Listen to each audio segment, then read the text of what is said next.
வாழ்க்கையில் ஒரு குறிக்கோளோடைய வாழக்கூடிய நம்மளுடைய துளாராசி நேயர்களுக்கு வணக்கம். இன்றைக்கி நம்மளுடைய துளாராசி நேயர்களுக்கு மார்ச் 3 இன்று நடக்கக்கூடிய இந்த சந்திர கிரகணத்தினால எப்படிப்பட்ட அவங்களுடைய வாழ்க்கையில் ஒரு திருப்பம் ஏற்பட போகிறது அப்படிங்கிறத பற்றி தான் பார்க்க போகிறோம். இந்த துளாராசியை பொறுத்த வரைக்குமே சுக்கிரன் மற்றும் சனியோட அருளால் வாழ்நாளில் அபரிவிதமான செல்வங்கள், புகழ் மற்றும் ராஜயோகத்தை அடையக்கூடிய ஒரு காலகட்டமாக அமைஞ்சிருக்கு. முக்கியமாக லக்கணத்திற்கு 1, 5, 9 சூரியன் அமைந்திருப்பது மற்றும் சுக்கிரனோட நிலைப்பாடு இவங்களுக்கு 30 வயதுக்கு பின்னாடி பார்த்திங்களா இவங்க மிகப்பெரிய யோகங்களை வாரி வழங்கக்கூடிய ஒரு கிரக நிலைகள் அமைஞ்சிருக்கு. மேலுமே பிரிந்தவங்கள் ஒன்று சேருதல், புதிய தொழில் மற்றும் ஆரோக்கிய மேம்பாடு இது எல்லாமே இருக்கக்கூடிய ஒரு காலகட்டமாக அமைஞ்சிருக்கு. அதே மாதிரி இந்த ராசியோட துலா ராசியோட அதிபதி பார்த்திங்களா சுக்கிரன். செல்வம் மற்றும் கலைகளுக்கு உரியவர் தான் சுக்கிர பகவான். ஒரு 30 வயதுக்கு பிறகு முக்கியமாக ஒரு 36 to 42 வயதுக்கு வரைக்குமே வாழ்க்கையில் மிகப்பெரிய உங்களோட முன்னேற்றங்கள் ஏற்படக்கூடிய ஒரு அற்புதமான ஒரு வாய்ப்பாக இருக்கும். மேலுமே பொருளாதாரத்தை பொறுத்த வரைக்குமே சனி பகவான் துலா ராசியில் உச்சம் பெறுவதனால கடுமையான உழைப்பிற்கு பின் நிரந்தர ஒரு சொத்து, வீடு, வாகன யோகம் இது எல்லாமே ஏற்படும். தொழில் வேலையை பொறுத்த வரைக்குமே சுக்கிரனோட ஆதிக்கத்தினால கலை, வணிகம், மருத்துவம், ஆடை அணிகலன்கள் தொடர்பான தொழிலில் ராஜயோகம் இது எல்லாமே உங்களுக்கு கிடைக்கக்கூடிய ஒரு அற்புதமான காலகட்டமாக அமைஞ்சிருக்கு. மேலுமே நீங்கள் பார்த்திங்களா துலா ராசி அன்பர்களை பொறுத்த வரைக்குமே சுவாதி நட்சத்திரம் முதல் விசாகம், சித்திரை நட்சத்திரங்கள் இது எல்லாமே ஒரு அற்புதமான நட்சத்திரங்களாக இருக்கும். வாழ்க்கையில் எதிர்பார்த்ததை விட அதிக நன்மைகளை அடையக்கூடியவங்களாகவும் இருப்பாங்க. மேலுமே இந்த ராசி நேயர்களுக்கு அடுத்து வரக்கூடிய நாட்கள் எப்படி இருக்குது, மேலுமே இவங்க இந்த டைமில் என்னென்ன விஷயங்கள்லாம் ரொம்ப கவனமாக இருக்கணும், அதே மாதிரி இந்த துலா ராசியில் பிறந்தவங்களுக்கு இனி வரக்கூடிய காலகட்டங்கள் எப்போவுமே யோகமாக இருக்க என்னென்ன பரிகாரங்கள்லாம் செய்யலாம் அப்படிங்கிறது குறித்து தான் இந்த பதிவின் மூலமாக நம்ம பார்க்க போகிறோம். வீடியோ பார்த்திங்களா உங்களுக்கு ரொம்ப யூஸ்ஃபுல்லாக இருக்கும். வீடியோவை ஸ்கிப் பண்ணாமல் முழுமையாக பாருங்கள். அதே மாதிரி வீடியோ பிடிச்சிருந்தால் மறக்காமல் லைக் பண்ணுங்கள். இது போன்ற பல சுவாரஸ்யமான தகவல்களை நீங்கள் தெரிஞ்சுக்கணும் அப்படின்னாலும் மறக்காமல் மாஸ் மல்டிமீடியா சேனலை சப்ஸ்கிரைப் பண்ணிக்கோங்க. கூடவே இருக்க பெல் பட்டனையுமே ப்ரெஸ் பண்ணிட்டு வாங்க வீடியோக்குள்ளே போகலாம். இதே மாதிரி இந்த சுக்கிரன் அப்படிங்கிறது சுக்கிரன் கிரகம் காதல், அன்பின் கிரகமாக இருக்கிறதுனால சுக்கிரன் பார்த்திங்களா ஒரு ராசியில் இருந்து மற்றொரு ராசிக்கு மாற சுமார் 28 நாட்கள் ஆகுமா.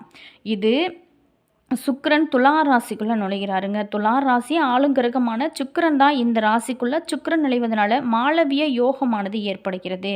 இந்த யோகத்தின் உருவாக்கம் மக்களோட வாழ்க்கையில் பல்வேறான மாற்றங்களை ஏற்படுத்தியிருக்கு. ஆனால் சில ராசிக்காரர்கள் இந்த காலகட்டத்தில் பெரும் பலன்களை எதிர்பார்க்கலாம். இந்த யோகத்தின் சுப பலன் அவங்களோட நிலுவையில் இருக்கக்கூடிய அனைத்து வேலைகளையும் முடிக்கும் யோகமானது அமைச்சிருக்கு. மேலுமே இந்த ராசி நேயர்களுக்கு பொறுத்த வரைக்குமே இந்த காலகட்டம் சூப்பரான ஒரு அமைப்பாக இருக்குது. துலா ராசிக்காரர்களோட லக்கண வீட்டில் மாளவிய யோகம் உருவாகும். சுக்கிரனோட பலம் அதனோட சொந்த ராசி அடையாளத்தில் மாறும்போது பல மடங்கு அதிகரிக்கும். இதனால் இந்த காலகட்டத்தில் துலா ராசி நேயர்களுக்கு சிறந்த பலன்கள் எல்லாமே கிடைக்க நிறைய வாய்ப்புகள் இருக்குது. அவங்க அனைத்து நிதி நெருக்கடிகளிலிருந்தும் விரைவான தீர்வுகளை பெற முடியும். இந்த யோகத்தினால துலா ராசிக்காரர்களோட பொருளாதார நிலை வலுவடைவதோடு மட்டும் இல்லாமல் வருமானமே அதிகமாக இருக்கும். பணியில் இருக்கிறவங்களுக்கு பதவி உயர்வு கிடைக்க நிறைய வாய்ப்புகள் இருக்குது. ஸோ இதெல்லாம் சரியாக பயன்படுத்துவது உங்களுடைய திறமை இல்லவா. துலா ராசிக்காரர்கள் நல்ல தொகையை முதலீடு செய்வதற்கு ஒரு சாதகமான நேரமாக இந்த நேரமானது அமைஞ்சிருக்கு. ஒரு வாய்ப்பு கிடைக்கிறது பெரிய விஷயம். அதை எல்லாமே தக்க வைத்து கொள்வது உங்களோட திறமை. இதனால் அதிக லாபத்தையுமே இந்த காலகட்டத்தில் நீங்கள் எதிர்பார்க்கக்கூடிய ஒரு அற்புதமான காலகட்டமாக அமைஞ்சிருக்கு. மேலுமே இந்த டைமில் பொறுத்த வரைக்குமே நீங்கள் எப்போவுமே துலா ராசிக்காரை பொறுத்த வரைக்குமே சுக்கிர பகவானுக்கு நெய் தீபம் ஏற்றி வழிபாடுகள் செய்வது ரொம்ப ரொம்ப நல்லது. இதனால் வாழ்க்கையில் உங்களுக்கு மகிழ்ச்சி இருக்கும். அதே மாதிரி கணவன் மனைவியிடையே அன்பும் ஒற்றுமையும் அதிகரிக்கும் ஒரு அற்புதமான காலகட்டமாக உங்களுக்கு அமைஞ்சிருக்கு.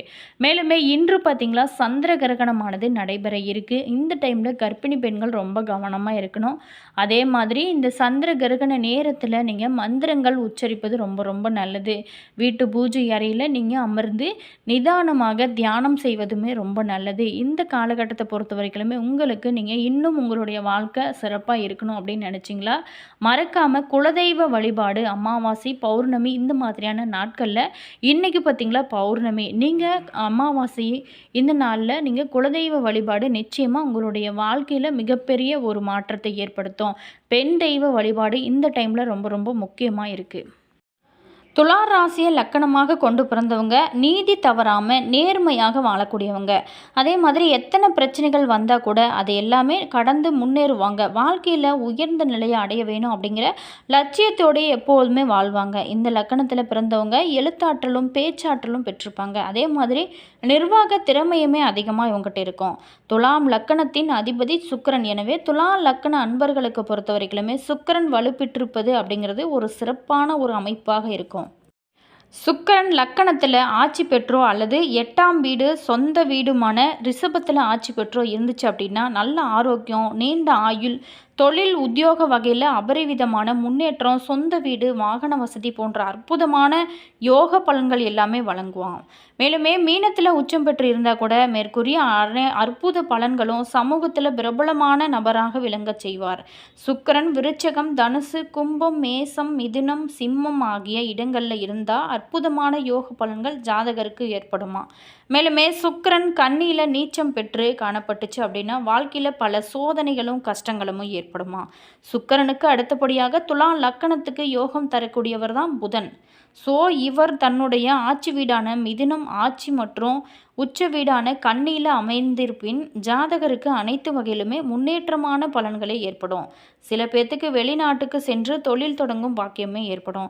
தனுசு, மகரம், கும்பம், ரிஷபம், சிம்மம் ஆகிய இடங்களில் இருந்தாலும் அற்புதமான யோக பலன்கள் எல்லாமே ஏற்படும். ஸோ புதன் மீனத்தில் நீச்சம் அடைகிறார். நீச்ச பங்கம் ஏற்படாமல் போனால் வாழ்க்கையில் முன்னேற்றம் தடையும் நரம்பு சம்மந்தப்பட்ட பாதிப்புகளுமே ஏற்பட வாய்ப்பு இருக்குது. ஸோ இந்த காலகட்டத்தில் நீங்கள் பௌர்ணமி டைமில் அம்பிகை வழிபடுவதும் சுக்கிரனுக்கு அர்ச்சனை செய்வதும், புதன் வலுவின்றி இருந்தால் அதே மாதிரி திருவெண்காடு சென்று புத பகவானுக்குரிய பச்சை வஸ்திரம் அணிவித்து அர்ச்சனை செய்வதும் அசுப பலன்களோட தாக்கத்தை கட்டுப்படுத்தும். மேலுமே நீங்கள் நினைத்தது எல்லாமே நடக்க இது ஒரு அற்புதமான வாய்ப்பாக இந்த வாய்ப்பானது அமைஞ்சிருக்கு. கண்டிப்பாக ட்ரை பண்ணி பாருங்கள். உங்களுடைய வாழ்க்கையில் நல்ல ஒரு முன்னேற்றம் இது எல்லாமே ஏற்பட ஆரம்பிக்கும். மேலுமே ஒருவருடைய ஜாதகத்தில் லக்கணம் அப்படிங்கிறது ரொம்ப ரொம்ப முக்கியம். லக்கணத்தை கொண்டு தான் ஒவ்வொரு பாவம் பற்றியும் அந்தந்த பாவங்களுக்கு உரிய கிரகங்களோட பலம் மற்றும் பலவீனம், அதனால் ஜாதகருக்கு ஏற்படக்கூடிய பலன்களை பற்றி நம்மளால் கணிக்க முடியும். ஒவ்வொரு லக்கணத்துக்குமே லக்கணாதிபதி மாறுபடுவார். ஸோ எந்த லக்கணமாக இருந்தாலும் அந்த லக்கணத்துக்கு உரிய அதிபதி ஜாதகத்தில் வலுப்பெற்று இருக்க வேணும். அப்போது தான் யோக பலன்களை நம்மளால் எதிர்பார்க்க முடியும். லக்கணாதிபதி அடுத்து அந்த குறிப்பிட்ட லக்கண யோக பலன்களை தரும் கிரகம் எந்த இடத்துல இருக்கிறது அப்படிங்கிறத பொறுத்தும் ஜாதகருக்கு பார்த்திங்களா யோக பலன்கள் எல்லாமே நடைபெறும். லக்கணம் எந்த ராசியோ அந்த ராசிக்கு உரிய கிரகம் தான் லக்னாதிபதி. இனி ஒவ்வொரு லக்கணத்துக்கும் உரிய லக்னாதிபதிகளை நம்ம பார்க்கலாம். மேசம் மற்றும் விருச்சக லக்கணங்களுக்கு அதிபதி செவ்வாய். அடுத்ததாக ரிஷபம், துலாம் சுக்கிரன், மிதுனம், கன்னி ராசி நேயர்களுக்கு அதிபதி புதன். அதே மாதிரி தனுசு, மீனம் குரு, மகரம், கும்பம் சனி பகவானே ஆளக்கூடிய ஒரு கிரகம். கடக ராசிக்கு சந்திர பகவானே ஆளக்கூடிய ஒரு ராசி. அடுத்ததாக சிம்ம ராசி சூரிய பகவானே ஆளக்கூடிய ராசி. ஸோ ஒவ்வொரு உங்களோட ஜாதகத்தில் ராசி கட்டத்தில் லா அப்படின்னு சொல்லப்பட்டிருக்கக்கூடிய கட்டத்தை வைத்து உங்களுக்கான லக்கணத்தையும் அந்த இடத்துக்குரிய அதிபரையும் நீங்கள் அறிஞ்சிக்க முடியும். மேலுமே லக்னாதிபதி தன்னோட சொந்த வீட்டில் அல்லது உச்ச வீட்டில் அமர்வது ஒரு சிறப்பான அமைப்பு. மேலுமே லக்னாதிபதி லக்னம் 2, 4, 5, 9, 10, 11 ஆகிய வீடுகளில் ஒன்றில் அமர்வதும் ஒரு சிறப்பு தாங்க. லக்னாதிபதி சுப கிரகமாக இருந்தாலும் சரி அசுப கிரகமாக இருந்தாலும் சரி தன்னோட சொந்த வீட்டில் இருப்பது விசேஷம்தான். மேலுமே இந்த லக்னாதிபதி அதாவது ஒவ்வொரு ராசிக்குரிய அதிபதியை பொறுத்து நீங்கள் அந்த தெய்வத்திற்குரிய தெய்வத்தை வணங்குவது ரொம்ப ரொம்ப நல்லது. அதே மாதிரி நம்மளுடைய துலா ராசி நேர்களை பொறுத்த வரைக்குமே சுக்கிர பகவானை நெய் தீபம் ஏற்றி மல்லிகை பூக்களை சமர்ப்பித்து நீங்கள் வழிபாடுகள் செய்வது மிகப்பெரிய ஒரு ஏற்றத்தை உங்களோட வாழ்க்கையில் எதிர்பார்க்க முடியும்.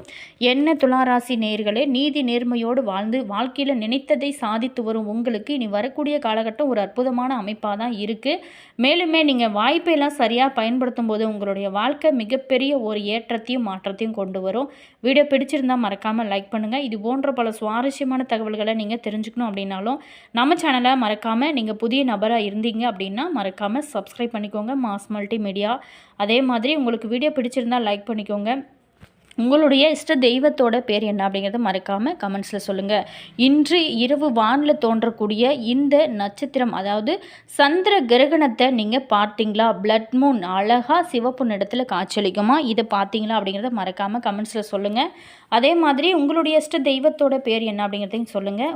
நீங்கள் துலா ராசியில் என்ன லக்னம் அப்படிங்கிறதையும் மறக்காமல் கமெண்ட்ஸில் பதிவு பண்ணுங்கள். உங்களுடைய ஃப்ரெண்டு அல்லது ரிலேஷன் யாராவது துலா ராசி நேரெலாம் இருந்தாங்களா? அவங்களுக்குமே கூட இந்த வீடியோவை ஷேர் பண்ணுங்கள். அவங்களுக்குமே யூஸ் ஆகட்டும். மேலுமே உங்களுக்கு ஜோதிட ரீதியாக அதாவது சந்தேகங்கள் இருக்குது அப்படின்னு நினச்சிங்களா, இந்த வீடியோவுக்கும் கீழே பாருங்கள், டிஸ்கிரிப்ஷனில் ஸ்ரீ வராகி அம்மன் வாட்ஸ்அப் நம்பர் கொடுத்துருக்கோம். அந்த நம்பருக்கு கால் பண்ணி பேசுனீங்க அப்படின்னா உங்களுடைய தீராத பிரச்சனைகளுக்கு நல்ல ஒரு தீர்வாகுமோ, உங்களுக்கு ஏதாவது பரிகாரம் வேணும் அப்படின்னு நினச்சிங்களாலோ இந்த நம்பருக்கு நீங்கள் ஃபோன் பண்ணிங்களா போதுங்க. பரிகாரம் உங்களுக்கு என்ன வேணுமோ அது எல்லாமே சொல்லுவாங்க. வீடியோ பிடிச்சிருந்தால் மறக்காமல் லைக் பண்ணிக்கோங்க. Always thank you.